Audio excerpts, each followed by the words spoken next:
દાહોદ જિલ્લામાં નકલી આવકવેરા અધિકારી ઝડપાયા છે।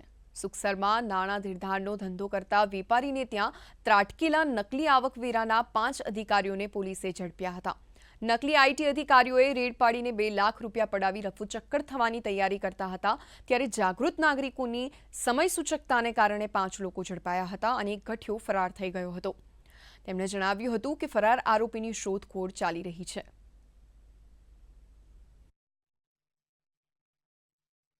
ગઈકાલે સુખસર પોલીસ સ્ટેશનમાં એક ઇન્કમટેક્સ અધિકારીઓ બની અને કુલ 6 જેટલા વ્યક્તિઓ આવી અને 2 લાખ રૂપિયા જેટલી માતબાર રકમ લઈ અને નીકળી ગયેલ હતા।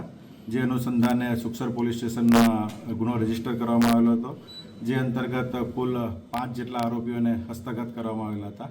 એ 5 આરોપીઓની ઇન્ટ્રોગેટ કરતા અને વિગતવાર પૂછપરછ કરતા આ ગુનાનો મૂળ આ લોકોની રેકી કરવાવાળા અબ્દુલ અને રાકેશ છે, જે દાહોદ ખાતના લોકલ રહેવાસી છે। આ ગુનામાં કુલ 6 આરોપીઓ પૈકી 5 આરોપીઓની અટક કરવામાં આવેલી છે અને હાલ તપાસ ચાલુમાં છે।